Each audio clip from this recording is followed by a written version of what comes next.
I'm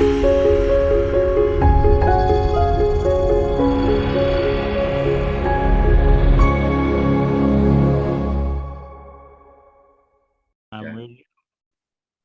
Here we go. All right. So welcome everyone to the Yonkers Public Library program, A Conversation with Doug Blevins. I am Phil Pajali, one of the librarians at the Crestwood branch of the Yonkers Public Library. I'd like to welcome Doug and thank him for doing this program tonight. Thank you. Honored to be here. And Doug's actually joining us from Tennessee tonight. And I'm going to be doing an interview with Doug. And then for the last 15 or 20 minutes, we're going to take questions from our Zoom attendees. So that will be the structure for tonight. If you're not familiar with Doug and his work, I'm going to begin the program with a short bio. So hold on one moment. Doug Blevins is a graduate of Abingdon High School. He graduated from Virginia Highlands Community College with an Associate of Applied Science degree in Police Science, then transferred to East Tennessee State University to pursue a Criminal Science degree. After college, he worked for the Canadian Football League, the World League, and NFL Europe before landing jobs with the NFL.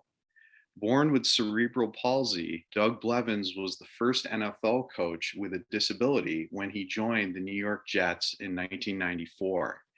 He then had a 6-season career as a kicking coach for the Miami Dolphins in 1997. Additionally, he has worked with the Minnesota Vikings, the New England Patriots, and dozens of professional football players, including Matt Turk, David Akers, Joe Nedney, Olindo Mayer, Justin Tucker, and Adam Vinatieri, who twice kicked Super Bowl winning field goals using the skills he perfected under Doug's direction. Doug was nominated to the Pro Football Hall of Fame in 2013, and he is currently the kicking coordinator for East Tennessee State University. Welcome, Doug. Thank you, sir. It's an honor to be here. Pleasure to be here. So my first question is, when did you become interested in football? I really become interested in football as early as back when I was 4 years old. And I can remember my dad being a big, huge Dallas Cowboy fan, watching the 1967 NFL championship between the Dallas Cowboys and the Green Bay Packers. And I told my dad then that one day I would work in professional football. And that's where the interest came from. And it grew from that point. And I cannot remember a time not loving football and football not being my passion.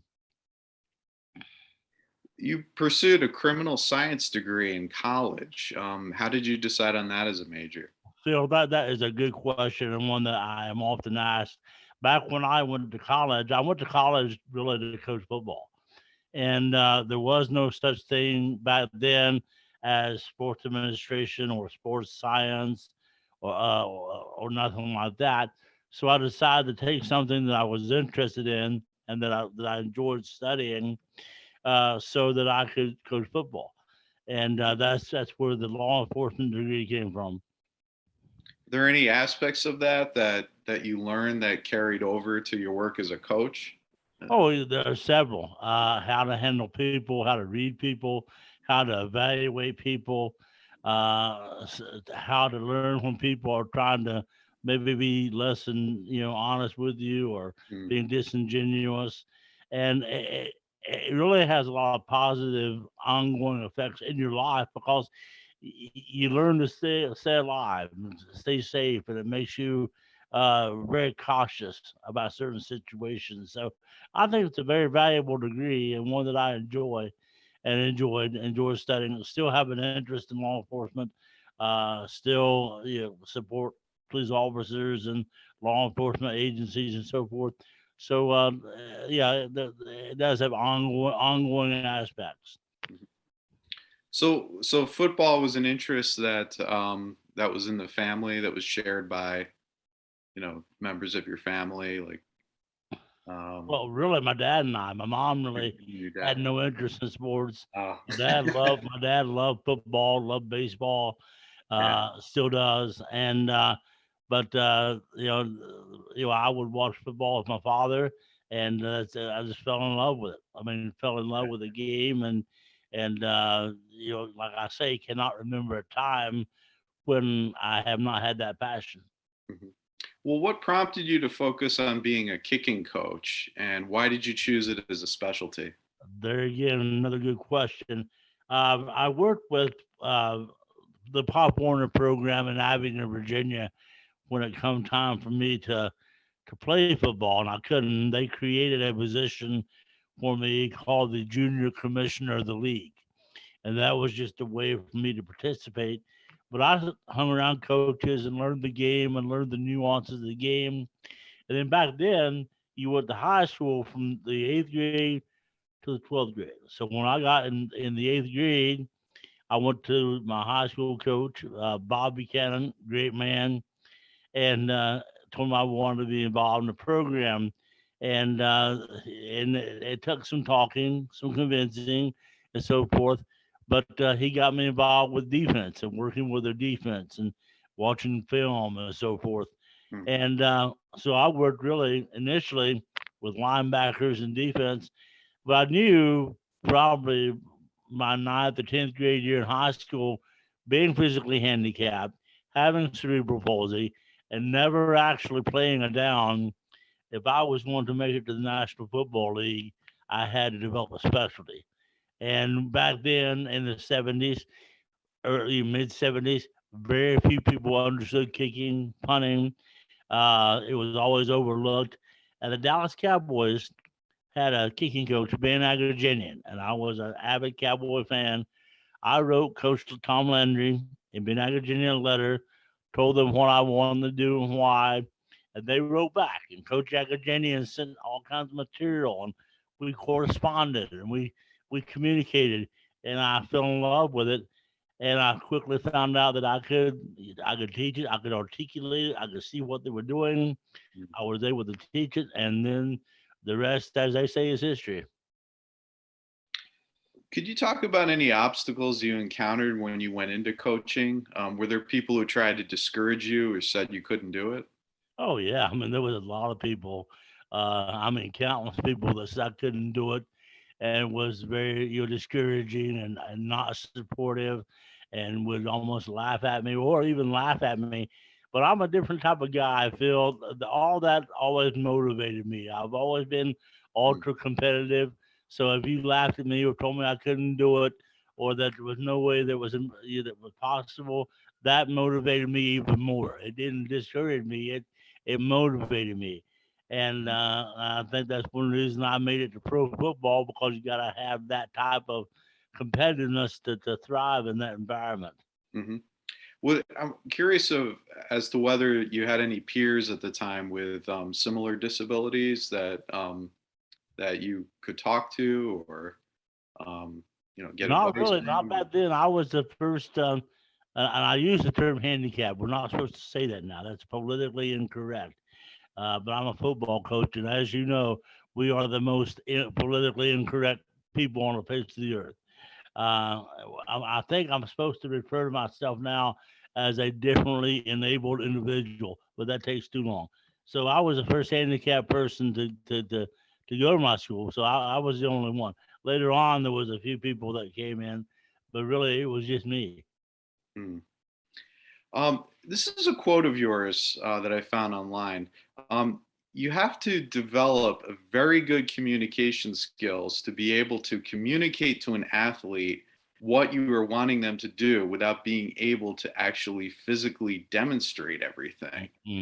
So Hmm. I was wondering if you could give us a specific example of this. If a player isn't performing as well as you'd hoped, how do you teach them to make the right adjustments? Well, yes, sir. Like with a kicker, for example, just because there are countless things I could use as examples. But let's say your plant foot may not be, or may be too close to the football, and that made you lean, or you're off balance when your plant foot comes down. So I can explain that to you, tell you where your plant foot should be, like under your shoulder, for example. With some guys, depending on how their body is built, it may be out wider, or it could be further back. But everybody is built differently. With a punter, it's very important at the point of contact for your head and your shoulders to be above your hips. Do not want to be falling backward while you're trying to come up and through the football. So things like that, and then once you develop a relationship with the guy that you're working with, you know, pretty soon, especially once they believe in you, they know what you're talking about. Yeah, and it's a unique situation because once they know you, have a trust in you, they learn what you're talking about, they learn what you're trying to say to them, and it works pretty good. I think that really, not to cut you off, I'm sorry. I think that being physically handicapped has really served to my advantage as a coach because it has forced me to be a better teacher, and not just try to say, Phil, okay, you do it this way because this is the way that I did it. The way that I did it may not work for you. See. Yeah. So what is like now you're a kicking coordinator? What is I guess the daily kind of schedule or routine that you go through for the coaching? Well, when we go out there to practice, we go out there for pre-practice, which is the time before actual practice starts, and we do individual work with the punters, the kickers, and the snappers and holders, and we do some live field goal work with them. I say live, but when I say live, I mean with a snap and a hold, and we do a front work, get some kickoffs in, and then once we start practice, it's all broken into periods, and we'll do, like, for example, field goal PAT in the first period, punt coverage, second period, and then at some point in there we'll do kickoff coverage and kickoff return. Uh, Last month, one of your students, Justin Tucker of the Baltimore Ravens, kicked the longest field goal ever in the NFL at 66 yards, winning a game against the Detroit Lions. How did you feel when you saw this, and what Well, was your experience coaching Justin Tucker? very proud of Justin. I've had the privilege and the blessing to coach Justin since he was 12 years old, almost 13. Mm. And I remember back when his parents first brought me to Austin, Texas to work with him and to determine if Justin had the ability and the talent to pursue kicking, being a place kicker, coming from soccer. And that one night, shortly thereafter at dinner, I told Paul and Michelle, his parents, I said, your son will play in the National Football League. Initially, they got angry with me for telling them that then, him being so young, because they thought, I think, that I was primarily trying to get more trips to Austin and all that, because they took care of you real well. And so I remember when Justin played in the Super Bowl, I purposely called Paul, his dad, that day and asked him where he was. Well, you know where I am, Blevins, because since then, me and Paul become very close friends. I said, no, where are you? Oh, that's right. Yeah, your son's playing in the game today. I've never let him or Michelle forget that. Justin's a great kid, a great young man, great kicker, and he very well may go on if he can avoid injury or something like tragic like that to shattering every record in the league. Yeah, I read somewhere that when Adam Vinatieri, had won the Super Bowl, um, you were watching and you said it was a very emotional moment for you, and you talked about how proud you were. And Well, that was funny, Phil. I wish I could somebody had taped that. Me and my ex-wife were watching the game in a sports bar at North Carolina State University. The next day, I was supposed to speak to their entire athletic program, and so I was watching the game, the Super Bowl, in a sports bar, upset because I was with the Dolphins at the time, and we had been eliminated in the playoffs a few weeks earlier because I wanted to be there, and I wanted Adam to be at a sports bar watching me. And but when they drove, I knew when they got the ball and began to move downfield, he was going to get a shot. And when he hit that field goal to win a Super Bowl, I mean, think about that, a world championship. And Adam and I are extremely close. He's my son's godfather. We're like brothers. And that was a very emotional moment. And I admit, I cried. I started crying. And my ex-wife at the time, called the waiter came over and asked if I was okay. And then she goes on to say, "Oh yeah, he's fine. He's Adam Vinatieri's coach." Yeah, I'm sure he believed that one. It was a very emotional moment, one that I will never forget. Yeah. Have you ever had students who lose their confidence and don't think they're good enough? And what do you say to bolster their spirits? Well, yeah, I had one just this season, a punter that had gone up and down with confidence and finally got turned on, was doing well, and you just keep encouraging them, and you keep you force them into a situation. You don't let them back down. You don't let them turn it down, especially if they have the talent, and and you hope that after a while they start to believe in themselves, and in some cases they do, in some cases they don't, and that's the one area that's the most frustrating as a coach because you can't really control that aspect. You can't control that aspect as much as you can the techniques, the fundamentals, the mechanics, and so forth. You can't get inside their head. I mean, to a certain degree, you can. That's what's a very good question. Because my personal theory on that is that if you are very sound in your mechanics, very sound in your technique, and solid in your technique and your mechanics, that will build confidence. And in the vast majority of the cases, it does.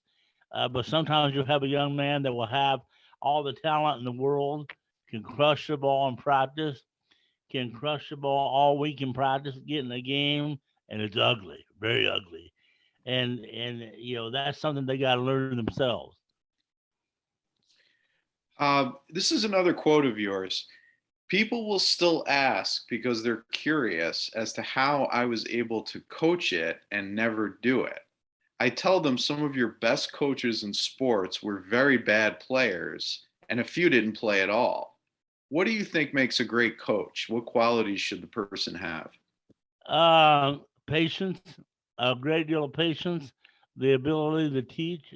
Coaches must be good teachers. You got to be a combination of a teacher, a psychologist, a father figure, parent, a friend. But I think my personal feeling is that the biggest or the best quality you need as a coach, be above and beyond the knowledge of what you're teaching, is patience and understanding. And you got to learn how I feel to treat each individual, I mean, each athlete as an individual. Some guys respond to you cussing them and yelling at them, and that's the only thing they will respond to. Some guys you have to nurture, and put your arm around them and say that's a good job, buddy. You're getting better. So some guys respond. Different guys respond through different approaches. Hmm. I've had some guys that you had to, I mean, almost invent cuss words in practice when you were talking to them, and they respond to that, and they wouldn't respond to the nurturing, the kinder, gentler approach. And other guys, you can't Yeah. do that with. Have you been in a situation where you feel like I just cannot get through to this person? How do I make them understand, or how do I talk to them? Yeah, just this season that we're going through right now, I Yeah. had a punter, a young man that finally turned the corner, has 4 great games, and then he found out that he had blood clots in his lungs, and it ended his football career after he finally made that turn. And it was a young man that I had worked with last season and this season, and what we did was we changed what we were doing punt wise. We did what we call a rugby punt, where he catches a snap, rolls out, and then punts it down the field, which for most people is very hard to do. But for him, it was natural and easy, and he loved it. And that's what turned it around. Hmm. I'm curious about the relationship with the head coach. Like, how does that work when you become involved, and how is that? How does the collaboration happen? Me and the coach we have here at East Tennessee State, Randy Sanders, has a very good relationship, but he just lets me do my job, and that usually a head football coach has a kicking coach because they don't really understand it or don't know how to communicate with their kicker and don't want to deal with it. So Hmm. in most cases, I'm kind of on an island, and we have a very good working relationship. But we talk about it every day, and he lets me make those decisions, and that's why I'm the kicking specialist or the kicking coordinator because that I'm the one to make those decisions. If that makes Um, sense. how has football changed, do you think, since you've started doing this? It's changed dramatically in terms of the technology, and the speed and the strength of guys is tremendous. I mean, the hits and the physical punishment the body takes has changed, but the guys have gotten so much faster and stronger. But the speed would be the one thing that stands out in my mind. The speed and the quickness of the athletes that has changed.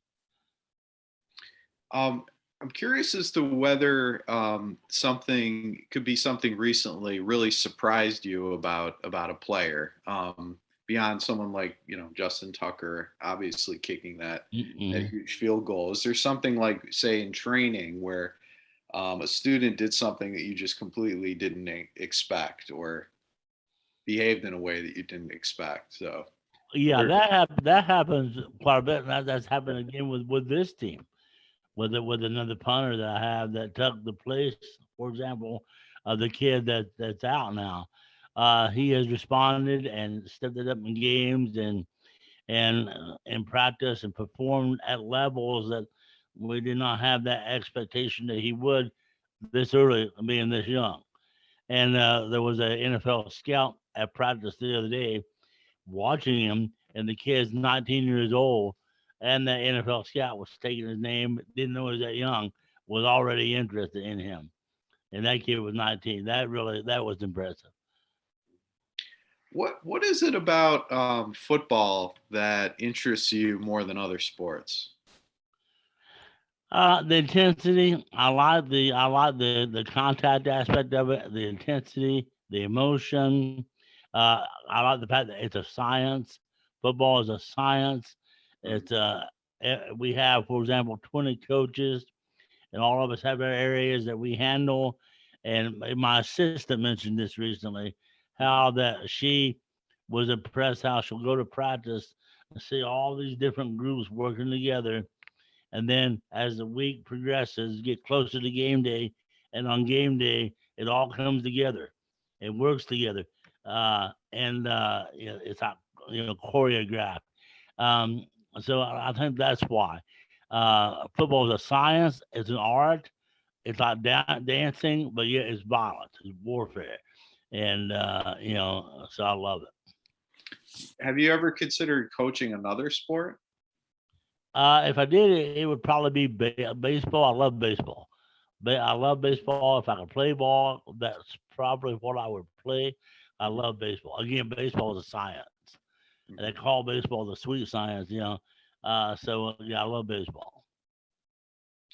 I saw a YouTube video of you performing a very funny stand-up comedy routine at a at Oh, that always comes up. a so that was at a club at Asheville in 2012. How did you get interested in doing stand-up?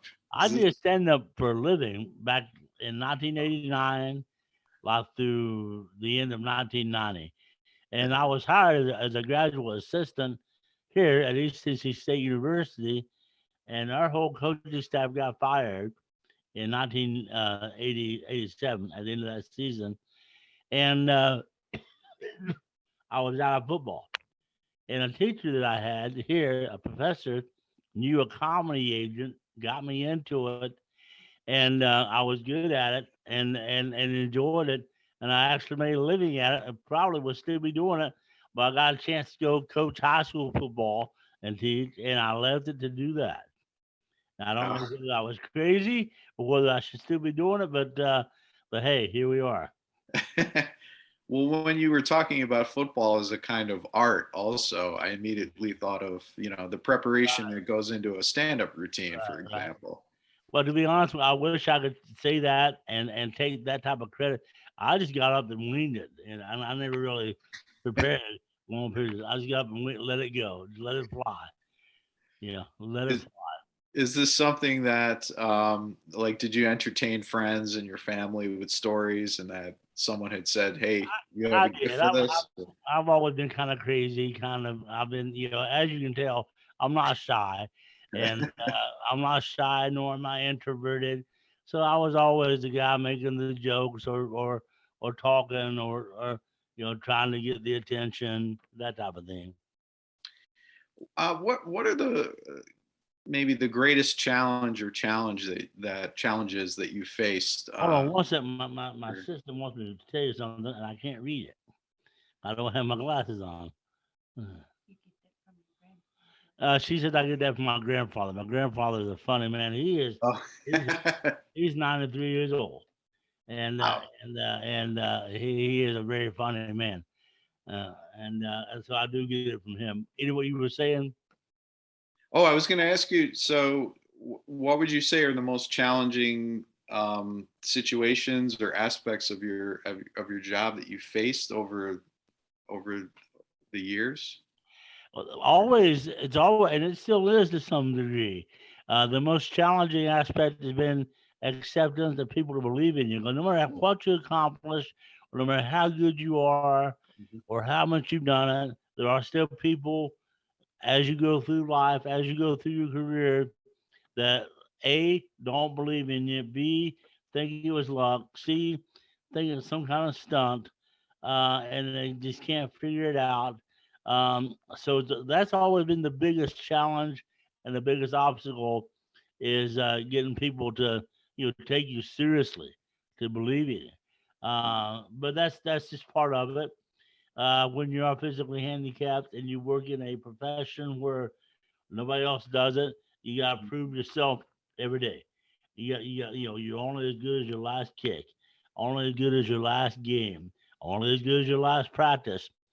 And that's something you have to accept early on and embrace. And if you don't, it'll drive you crazy, or you'll be in something else. But that's a good question. But that is the biggest obstacle. Mhm. When would you say you felt like, hey, I've made it. I don't have to prove myself anymore, or they do understand me. I'm getting respect and credibility, and Well, I've gotten all kinds of respect and credibility, but I haven't gotten that championship ring. You see here, I do not have a Super Bowl or a conference championship ring on my hand. I think once I have that ring, that'll help go a long way toward that credibility. And I want that ring, not because I love jewelry. And as you can tell from looking at me, I'm not very, versed in fashion and looking good and all that. But I think once I get that championship ring, uh, that'll go a long way toward that. And we're real close to that this year. hmm, We got 3 regular season games to go. We're in first place. We could clinch. We're off this week. Got a bye week. Don't play Saturday. We could clinch, and depending on what happens this weekend, I don't want to say anything, but we're close. We're real close. So I'm sweating pins and needles every day, every day. I was wondering if you could talk a little bit about being nominated for the Pro Football Hall of Fame. What were your feelings when you heard about that? And Well, that was totally unexpected and probably the biggest honor of my life. Mhm. I was coaching at Emory Henry College at the time, and my son and I lived together, and he had been at practice with me, and we got home that night, and I was in my office like I am here, but this was in Abingdon, and I'm on the phone with someone, and I hear Roman yelling at me to look at the TV, and I had my TV on mute on the wall, and the nominees for induction to the Hall of Fame were scrolling along the bottom, and he was reading that. and he yelled at me to look at the TV, and there it was again, and I couldn't believe it, because when my whole thing, my whole life was to have the chance to compete and coach and compete and do the best job possible, uh, to be regarded among the names that I was nominated with. It was just, even though I didn't get in that time, you can't describe the honor. I mean, in words, and it was just total disbelief. Yeah, yeah, and it's certainly an honor to even be nominated for that. Oh, yeah, absolutely, absolutely. So at this point, I want to open the floor to questions from our Zoom attendees. And it looks like in the chat, Liam would like to ask a question. So you can either type it in to the chat or you can unmute yourself. Hey, Doug, thank you very much for being on here tonight. Means a lot to all of us. Hey there. Good to see you. How you doing? Good. Just one thing I got one little thing I got to tell you.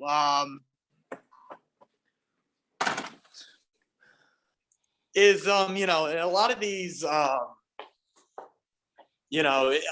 from a I go to my high school's games. I don't know if you've heard of Archbishop Stepinac High School in White Plains. What's it called? I used to be a team manager, and and I like to record. I like to film the games and whatever. And something I notice is that in in places like New York State and the Northeast, there are some schools that they just they're private schools, so they don't have they don't have they don't have the money to invest in the school, or just that they can't get a decent special team spot. So that's the thing. It's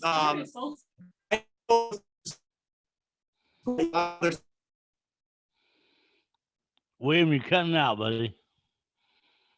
Yeah, we lost you, Liam. Sorry, we missed what you said. I'm sorry. Can you hear me now? Yep, we can. Yep, sure Yeah, can. sorry. So what I was saying is that, did you hear anything I said or not really?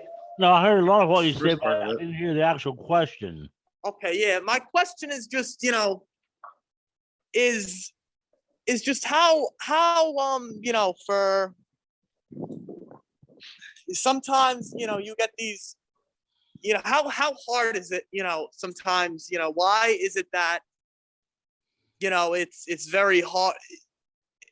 It just, how do you think, how frustrating is it to you that a lot of high schools, they have the talent for special, they just, how frustrated are you with the lack of special teams talent just in and around the country? Oh, that's very frustrating. The lack of time that goes into it, the lack of attention. I actually had a high school coach tell me a few years ago, he was from out in the Midwest, and he said if he could find a way to have football games with no kicking or no punting, he would do it. But then again, guys like that, they fail to realize that it will either win them or lose them about 3 games a year. So it's very frustrating that not more attention is paid to special teams, kicking and punting, because I mean, just this year we played Sanford a few weeks ago, had to hit a field goal at the end of the game with 2 seconds to go to send it into overtime. Now, if we had not had a good kicker and practiced that, chances are we would not have went into overtime and consequently would have lost the game. So it's very frustrating and it amazes me. I don't understand it. It's a very good question. Ed, you had a question. You have to unmute yourself. There we go. Thank you. Yeah, Doug, this is fascinating what you've been talking about, but I'd like to ask you, let's say the field goal kickers, how they're accepted on a team, and like that whole psychology, because in a lot of ways, during a whole game, you can see it sometimes where, it's a rough physical game, and at the end, they're like the gunslinger that comes in at the end to win the game, and yet, or blow the game. I mean, it's such a difficult position they're in. So, I mean, if you could speak to their acceptance on a team, or some kickers that successfully become, let's say, friendly with everyone or whatever, and other ones that maybe don't, but go something along those lines, if you could discuss that angle.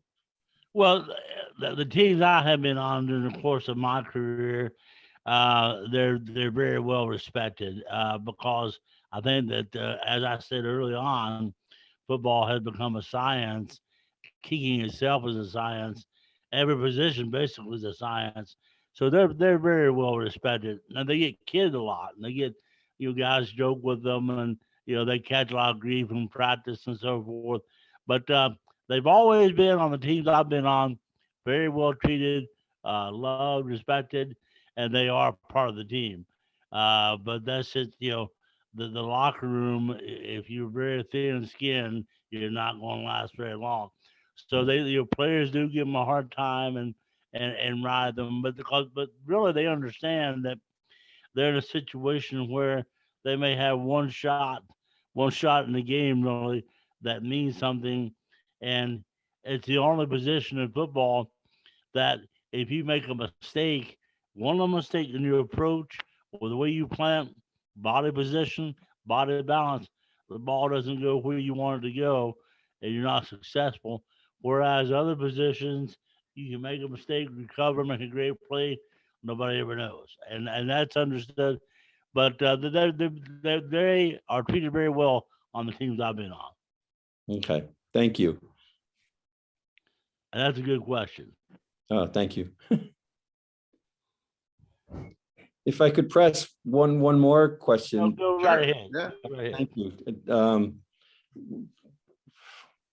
The difference between, let's say, a good field goal kicker and a punter, like those are two different skills, or even kicking off, I presume, is a different skill than kicking field goals. Mm-hmm.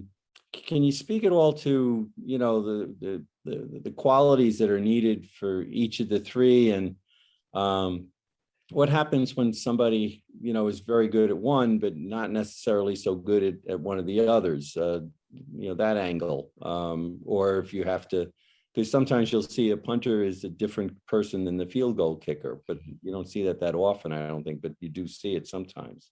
Well, you see it most of the time, actually, Ed, because Most of the time? Okay. It's a different leg swing, and it's another good question. And it's a different leg swing. A punter swings his leg straight up and through the football. You bring your knee to your right shoulder, where a kicker brings the leg around a little bit, and there's more of a torque with the hip. You have more hip inflection. And with a punter, when we're talking about mindsets and stuff, a punter needs to put the ball up in the air, and it can be to the right, but it may be more to the right than you initially thought, but it hung up a long time. So a punter doesn't have to be as precise where the ball goes as a kicker does, but his drop is a lot more difficult because you're trying to put a ball in the air. You're dropping the ball and you're kicking a moving ball that's dropping and trying to fly where you want it to go. So it's a very interesting skill set in that respect. You don't have the same. You have to be right on point target wise, but you'll be on point without losing your foot. And how it flies. You bring up another good point too. Guys that try to do both, and I often tell them that because in NFL Europe, due to the limited rosters, we had to have guys do both. And you'll find in that situation, you can be good at both, but you'll never be great at either because it's different leg swings, a different swing, different mechanics. And that's very, very difficult to achieve greatness at both of them if you're trying to do both. Thank you, Doug. That was a If you really feel good better, those are you were a punter, wasn't you, Ed? I wasn't much of anything on the football field. Well, that's a good I'm a question. much better fan. Those are good questions, Ed. Very good question. Oh, thank you. That's a question, Doug. Or do you watch football like on TV? Are you a football viewer and fan? I've got it on mute on the side over here. Okay. Watching the college football highlights. Yeah, I'm a big fan. Yeah, So yeah, I love football. yeah, I asked that because sometimes when people are doing the thing all day, when they go home, they're like, "Oh, I can't take any more of it," but I guess not. Generally, football coaches can't get enough. That's what we Yeah. usually. My assistant gets mad at me all the time because I can't remember to pay bills or buy things I need, or things like that. But I can tell you the down and distance of every game we played, how much time on the clock, so we're all consumed. It's all football. Any other questions for Doug? Come on, guys, you're asking good questions. Ed's got another one. Ed always asks great. I really don't mean to monopolize, but No, it's Okay, great. you got good questions. They're good. Yeah. I wanted to ask about, and you must be a master psychologist, I would think, because again, the position that you're dealing with, because you see sometimes, kickers that miss a field goal or a second, maybe they have a bad day and they miss two or something, and the next thing you know, you see they're on a plane to somewhere else and they've been replaced. I mean, it does happen. You see it all the time. But I've done it. Yeah. But I'm I wondering. have put them on that plane. But I guess the thing is the fear factor, because like basically, when someone's punting or even in a field goal, it happens where, they're in a very exposed position when you think of punters, you got 300-pound guys coming at them like freight trains, and they're supposed to kick the ball and they're so exposed. Does that get to them, in the sense that, like, do they get gun shy? No. Or, that kind of a deal? Many do. Many are what I call, again, a good question. Many are what I call and refer to as practice heroes, good practice kickers. And they do get gun shy in games and they can't perform. And if a punter gets gun shy, you got to see that ball. When you release it and drop it, you got to see that football leave your foot. You got to place it on your foot and see it leave your foot. And if you're watching those guys come around the corner, if that wing misses his guy and that big guy's coming at you real fast, beat on you, it's hard to maintain that concentration. So the great ones do. The great ones want to be in that situation. And I often tell people about, if you go back and watch Adam in that first Super Bowl he won against the St. Louis Rams, if you watch him, if you watch the CBS Sports footage of him walking onto the field, he has a little smirk. Adam wanted to be in that position. He wanted the whole world to watch him. So the good ones will be usually very cocky. People perceive them as arrogant people. And I tell people, yeah, you better be cocky and arrogant if you want to go out there and do that. I'm arrogant and cocky. I had to do the best at what I do. So, you're right in the respect. You gotta be a psychologist because they gotta have that mental approach to it. So you always got to talk to them, and if a field goal kicker misses one, if you miss Ed and I bring you off the field, I say, hey Ed, shake that one off. That one's over. We're gonna need you later. Might need you to win this game. So forget about that one, big boy, and move on. Thank you, Doug. We actually got 3 questions via text. The first question is if you have ever used music as part of a training regimen, like music to motivate and inspire. Uh, no, I haven't. Uh, they play music in our stadium now when we're practicing. That I don't know what the hell it is with this new music. But I have never used it myself. I can't say that I have. Okay, it's a similar question. Have you used yoga to give the players a mental and a physical edge? Yes, I have had guys do yoga. I've had guys do yoga. I've had guys do ballet uh, for balance and flexibility. So yoga and ballet, I've used a great deal over the years. Yes, sir. Okay. And then the third question was actually something I was going to ask you also. I mean, if you've thought about writing a book, like a memoir or autobiography. I'm kind of in the process of doing that and not doing it because I need more time to do it. But the question, I guess, well, the answer to that question would be yes and no, because I know I want to do it. I've signed a contract. They're going to do a movie about me, and so I do want to do a book. And at some point, I'll get around to actually doing it. But yes and no. I want to do it. I've got some sections written, but I'm not as disciplined as I need to be in that process. Okay. You guys are asking great questions. You know, I mean, sometimes that don't always happen, but you guys are great. Okay. So who else? Oh, Doug. Or Doug, I was just going to ask about the game of soccer. I mean, that's hugely popular outside of U.S. and Canada throughout the world.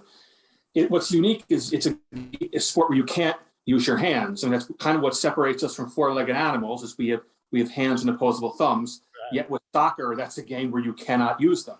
Mm-hmm. Have you studied that sport greatly, or to some extent, to work the kicking element of your coaching? Yes, I have. A lot of my guys, most of my guys, come from soccer. Soccer develops such good leg speed. I mean, that's where you get guys that have great leg speed come from soccer. And when I was with NFL Europe, over in Europe, we had to use European kickers on field goals from the 20-yard line in, and all of them had to be professional soccer players that had played over there for marketing reasons, and they had such fast legs.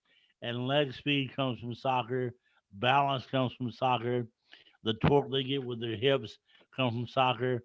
So there's a lot of good things that come from soccer that we apply in football. The approach and some of the mechanics are tweaked and refined, but they make great kickers.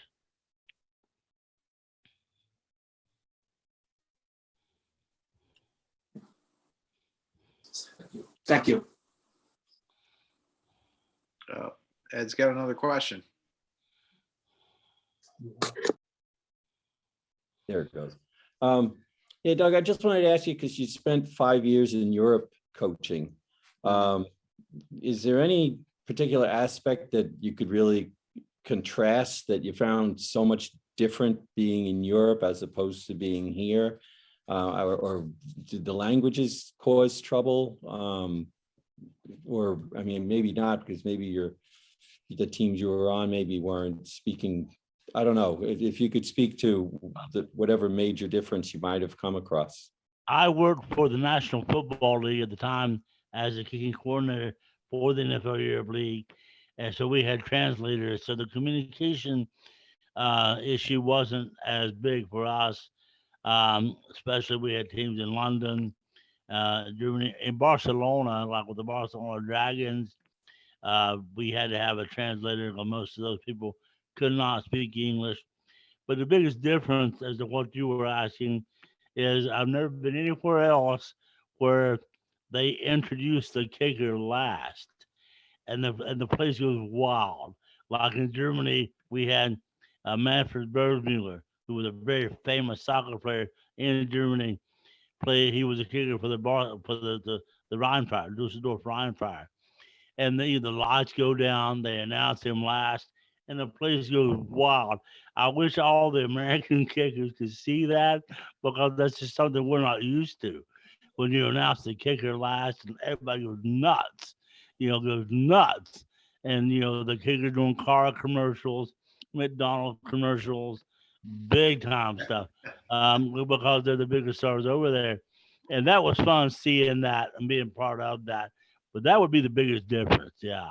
Would you attribute that to the fact that they're such soccer fans, like that connection? Was that why they would go for the kicker so much? And that's exactly why the NFL mandated that we have those guys be the kicker, the place kicker on field goals from the 20-yard line in, because of that marketing, who they were and the marketing value you got from those players. I mean, these guys were big time. Manfred Bergmuller, Jesus Angoy in Barcelona, Silvio Diliberto, in Amsterdam. Just amazing. And they were good kickers. The three I just mentioned turned into very good kickers and had phenomenal careers over there. And Manfred, he was a rookie at 46 years old, and playing until he was 51, 52 years old. Wow. Incredible. Had an incredible leg. Just and they were a pleasure to coach. They worked hard. Those guys would come over to the United States during the off season on their own time to train with me, at their own expense. Amazing. It was a good experience. If I could, one other follow-up. What do you see the future of the NFL in Europe? I mean, that they've been trying with the London games. I think that eventually we'll bring back. I think eventually the NFL will eventually expand in Europe and have like European divisions. And because of the travel, the regular season, if you try to have like a team in London now or a team in Dusseldorf and traveling across the pond and back, the travel would be murder during the regular season. But what you could do, and this is what we talked about doing back when we had NFL Europe, is eventually have a European division or two European divisions who played only among themselves during the regular season, and then playoff time you do the transcontinental traveling. Yeah, that makes sense. Okay. I think eventually you will see that because of a major market, you could put three teams in Germany right now. The Germans love American football. You could put a team in Dusseldorf, Berlin, and Frankfurt, and I think that they will survive, thrive, and do well. Wow. Because we'd have 45, 50,000 fans a game going crazy. I mean, it was just a wonderful experience. You ought to go on YouTube sometime when you, at your leisure and watch a Frankfurt Galaxy game, or a Dusseldorf Rheinfire game, and look at the atmosphere and the crowds, the stand. It was a good football atmosphere. Wow. Okay. No, that's great. I never heard that before. That's another good question, Ed. You're scaring me. Ed, you're a plant. You saw right through me.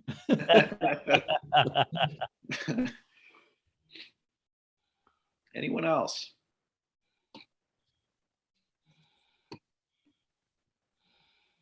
Come on, somebody else has another one. You guys got good ones.